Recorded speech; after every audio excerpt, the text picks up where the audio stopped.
Hey gang, it's Bryan from FXBilliards. Today we're going to pick up 10 tips from watching one of my favorite players, Alex PAGULAYAN, nicknamed the Lion. Alex he was born in the Philippines. He currently lives in Canada. He's got 2 kids, and even though he looks like a kid himself, he's actually 42 years old. Now Alex's nickname is the Lion, and his kids are named Simba and Nyla, who are 2 characters from The Lion King. Go figure. Anyway, again, one of my favorite players, so let's break it down and see what we can pick up from watching Alex's game. First thing I want you to notice is, first off, if you didn't know it, Alex is pretty short. I'm not sure exactly how tall he is, but I'm thinking under 5'5".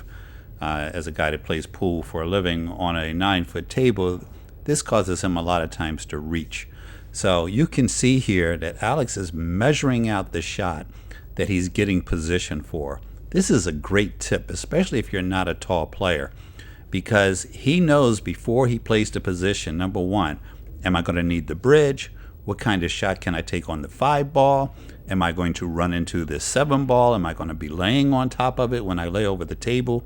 He figured all of that out before he shot it. How many players shoot the ball and then decide, oh, damn, I need the bridge now, or I have to reach over this ball? So take the time, measure out the shot, and make sure you're going to have a clear path, because it doesn't do you any good to get what you think is perfect position on a shot and find out that that position leaves you laying on top of a ball or unable to reach the next ball. The next thing I want you to look at is how he did not get greedy on this 7 ball. He left himself in a position where he has a number of different ways he can get on this 8 ball. So he's going to play this with a little high right and come down just past the middle of the table, and he will be automatic on his 8 ball. But even though he has a simple position play here, notice how he takes his time. He's just going to drift this out. This is a routine shot for him, but he's going to take his time. It didn't look good when he got down on it the first time. He reset to make what looks like, as I said, a very routine shot. And guys, there's no rule in pool that says once you get down on the shot, you have to take the shot. You can always stand up and correct yourself. Next thing, I want you to take a look at how Alex analyzes this rack. Now, I slowed this down, but we're looking at a 50% speed. Alex makes sure there's no gaps in the rack. Now, a professional referee has racked those balls, but he's looking to make sure there's no gaps. Don't complain about the rack after you break. If the rack is not set correctly, if the balls are gapped, ask for a re-rack on the spot. Now let's take a look at his break. He has a very controlled break. He doesn't try to kill the balls, and he's not a big guy, so he's not going to be putting a lot of speed on this shot anyway. But that wing ball is going to be automatic. If you're not practicing your break, guys, get on it, because you don't have to kill the balls to have a successful break. I was watching a video earlier where Alex made 4 balls on the 9-ball break. He's hitting it at the same speed all the time and having a lot of success with his break. So let's take a look at his safety play here. You cannot be an elite 9-ball player without playing elite safeties. But I tell guys all the time, if you don't see a great safety on the table, separate the balls. What does this mean? It simply means if you don't think you can get behind other balls, like Alex did here, at the minimum, put that object ball at one end of the table and the cue ball at the other end of the table. Then even if you don't leave your opponent blocked, you've left them with a difficult shot.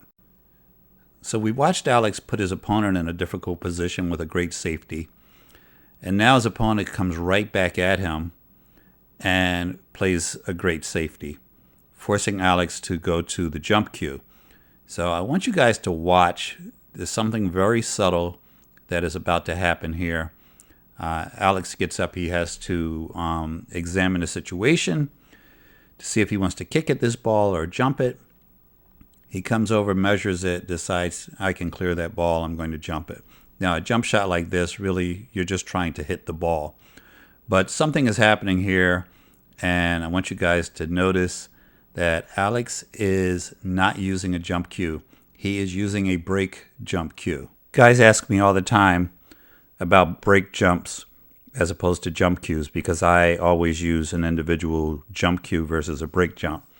If you can make it work, you will save some money and you'll save some space in your bag. So Alex is playing on the highest level, and you can see that he is traveling light with a break jump cue. Let's talk a little bit about position play.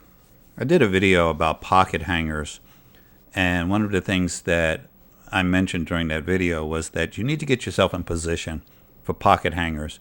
And here we have what looks like a routine run out here. 6, 7, 8, 9, all day and night.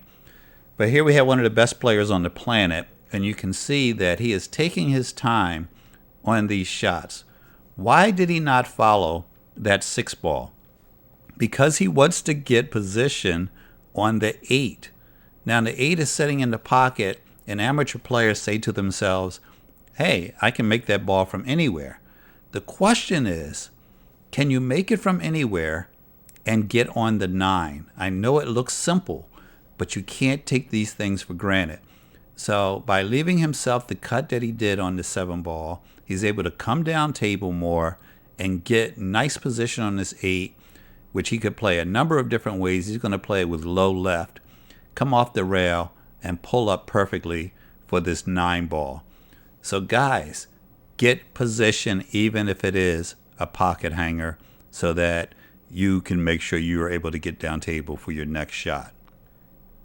This next example here, I want you to understand as much of what Alex does not do here as what he does do here. His opponent breaks, doesn't have a shot, and uses the push-out rule, and leaves Alex basically a bank shot. Now, what you may not know about Alex is he is one of the elite bank shot shooters in the world. But what is he going to do here? I tell you guys all the time, the best players in the world are avoiding bank shots. And this one is a natural. It goes straight across to the side pocket. But he is not going to take that shot. That is a sucker shot. He is going to play another safety right back and give himself a great opportunity to get ball in hand and run the rack. Don't let people bait you into shooting shots that are low percentage shots and will lead to you losing the match. So here's a situation where Alex has to get out of another safety. The 1 ball is sitting there in that crowd of balls. He's going to have to do a 1-rail kick shot. There's a few things I want you guys to pick up from this. Number 1, now this is being in slow motion right here, but number 1, there are no parallel shifts. There's no math. There's no slide rules. There's no protractors. He eyeballs this shot. He has a good idea where he needs to hit it. This is how elite players play. If you play enough kick shots, it's okay to learn the math, but if you play enough kick shots, you're going to learn to do them intuitively, and you're going to have much greater success, because even if you measure it out with lasers, you still have to hit the ball with the right speed and the correct accuracy. Which brings up the next point. In real time, watch how Alex hits this ball. In full speed, you can see that he totally lets loose on this ball. Now, it is not a high percentage shot that he's going to make this, and even a second ball. But he knows that when he hits this ball, if he's going to be off, because chances are he is going to be off a little bit, that he's going to send that ball flying around the table and give himself multiple opportunities to make it.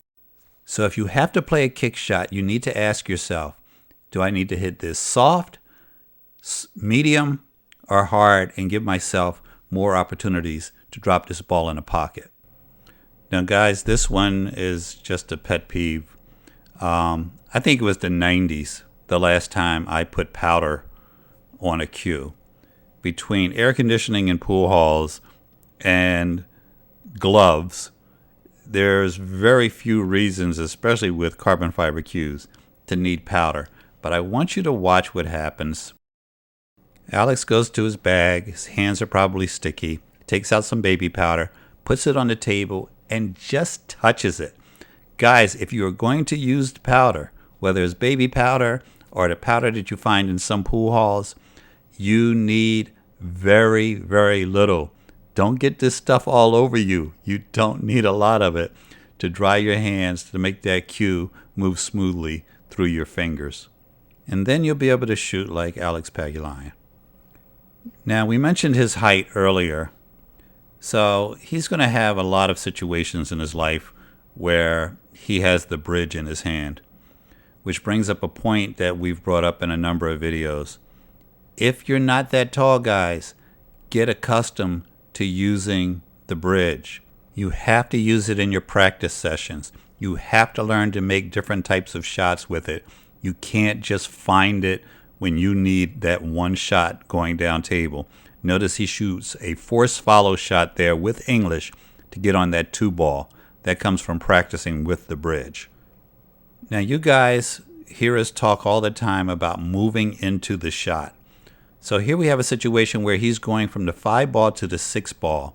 A lot of you are shooting a follow shot here, coming off of 2 rails to get on this 6.